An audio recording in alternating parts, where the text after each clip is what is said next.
been a great couple weeks of comic book collecting. I just wanted to start with this one, which I actually showed 2 weeks ago. I got this one. It's the third print of Venom 3, first appearance of Noel with the Noel label.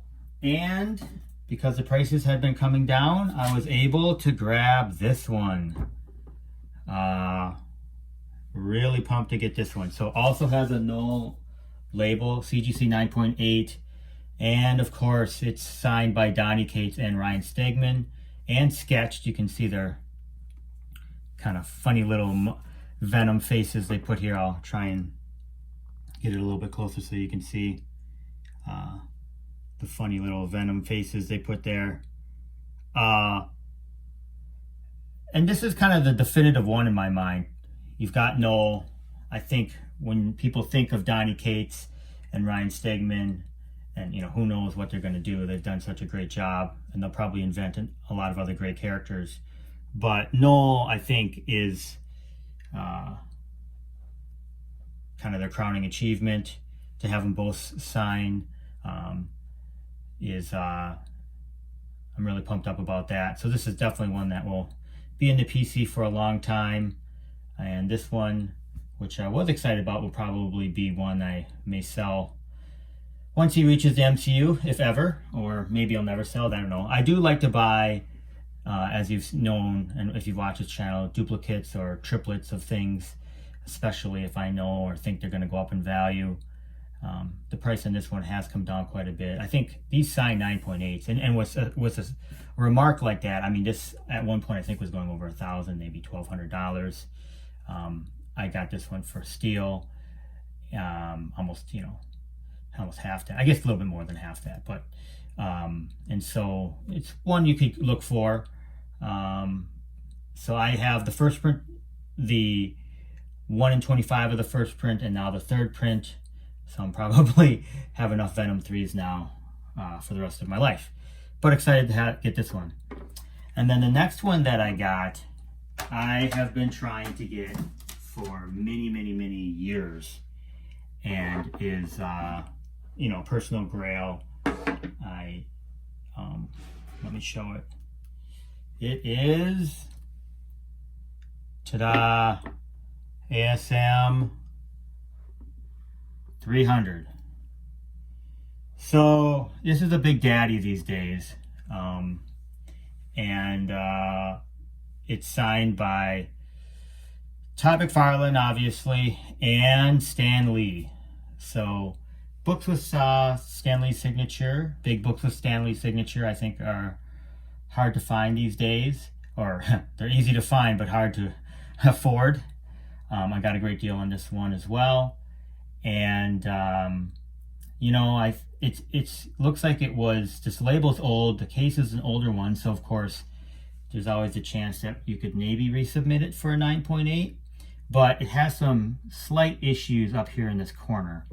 I'll have to take a closer look. So I don't think that resubmitting it would be wise. It does look like it's been pressed. Some of these older ones, if you look at them, you can tell they just were not pressed. Maybe there was some waviness or whatever, but this one is I think has been pressed. I don't think I could do a better job or would want to take a shot at it. And this is one that will definitely be in the PC for a long, long time, and could be it is a big book, and probably will be a big book going forward. Venom is basically has become one of my favorite characters. I wasn't such a keen Venom fan. I liked him, but with the Donny Cates run, I've really become to like this character a lot more, and really excited to get this one. If you looked at watched my video at the beginning of the year for 2021, I talked about comics that I wanted to try and get this year, and this was one of them. The other ones were, I think, Star Wars #1 and Giant Size X-Men #1, which both are getting out of reach very quickly. So yeah, happy to have this one in the PC before it really, really gets up there and gets out of reach. And then, of course, to have it signed by Stan the Man. and the artist Mr. Todd McFarlane. And you'll notice and I've talked about this before, I'm into getting the cover artists on a lot of these. You know, I mean, I do like, you know, perhaps the writer or other things. It depends. But if I can, prefer always to get the cover artist as the signature.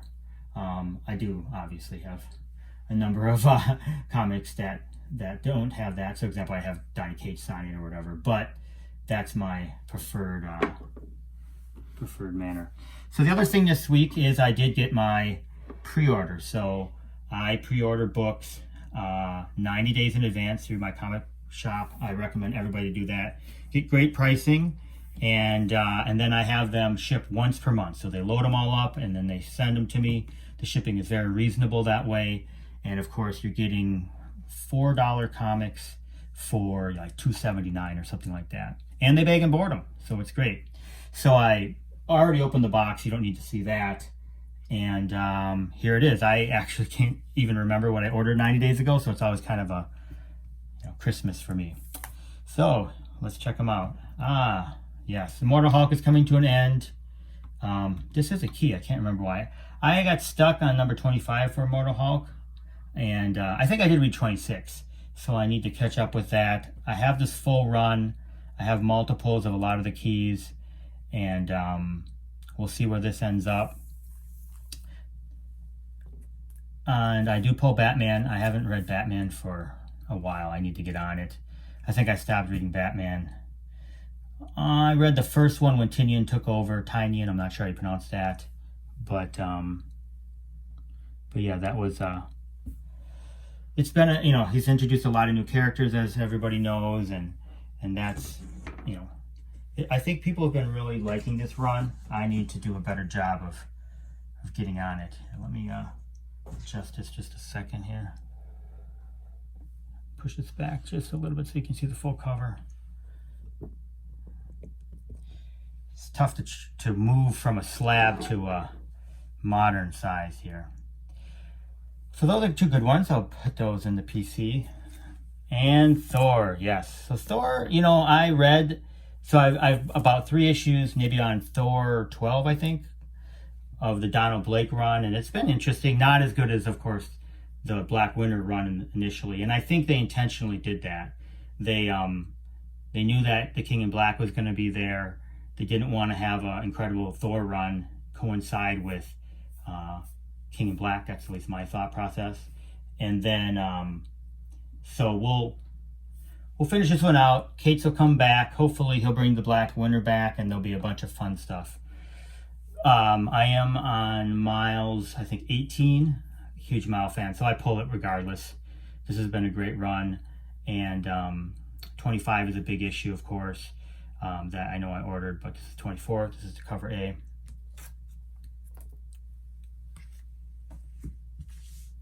Oh, and I did, so I bought a couple of these at the store, and I guess I pre-ordered a couple of these too.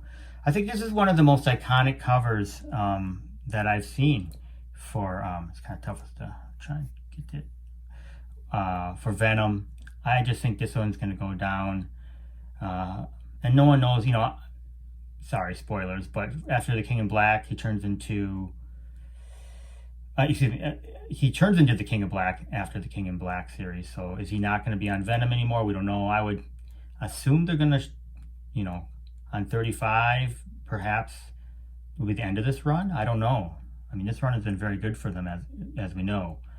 I think Dylan has something to say. I still think the mantle's got to be passed to Dylan at some point, but we don't know what's going to happen with Dylan, and that's exciting. Daredevil. So I read the first couple of Daredevil.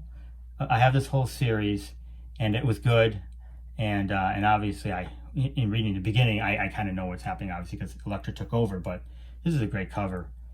So I'm glad I'm pulling these. And then the America Chavez. I'm not a real big America Chavez fan. Obviously, she's coming out with a new show, so I grabbed the first couple of these. I haven't read these. When I get around to it, I'll let you know. I do have her first appearance, and I actually have the first appearance of her, the one in, I think it's like a 1 in 15. So that's a good one to have. X-Men. I do pull X-Men. I haven't followed them much. I love X-Men, and I haven't done a good job with them lately. So, oh, and here's King in Black 5. Here's the A cover. Then here is the Women of Marvel. Oh, and here's another fun one. And then this one, Voyage of the Stars. I don't know anything about this book, but obviously it's a homage to Star Wars, and I thought it was funny, so I pre-ordered it. And you can do that when you're pre-ordering them for $2.79, right? Just take a shot at a couple books. And I do look through the independents and try and take a shot at some of them, and I've done okay with that. But that's part of the quote-unquote fun of being able to pre-order things, because you never know if you grab something and it might get hot. Like one of the books that I did grab, let me try and look for it here quick, which I knew nothing about, and then ended up kind of being a hot book. This was last month actually, was this Nottingham one, which I didn't get a chance to read, but did turn out to be kind of an independent hot book by Mad Cave. One to look for maybe, although I think it's a relatively small print run. That's it for this week. I finished up watching Winter Soldier. Falcon and Winter Soldier. I was gonna say Captain America and Winter Soldier. I really enjoyed it. Looking forward to the Loki series. And there has been some images leaked of the new Ms. Marvel. I want to talk about that. I have spec'd hard on Ms. Marvel over the years, and so maybe some of those books will go up in value, and perhaps it might be the right time to cash out on some of that stuff. But just really excited to get this ASM 300, one that I've been looking for a long time, and just try to be patient to find the right price. One last quick story. I almost bought a 9.8 last year. I think it was for around $3,000-$4,000, which would be a great price now. And I paid the guy, this is over Instagram, and he backed out. I don't know if he saw the future and knew there was going to be worth a lot, or he didn't trust me or whatever, but I paid him. So he got his money in his PayPal account. So I was actually, for that brief moment, out thousands and thousands of dollars. But despite the fact that he didn't want to do the deal, he did refund the money, which was good. And but I didn't get the comic. But that would have been a good one to have. I guess it was about 14 months ago, because of course the prices on all these things have skyrocketed, and we don't know where they're going to go, or if it's all going to crash. Nobody knows anything. All right, well, thanks for watching. I'll talk to you guys in a couple weeks. Take care.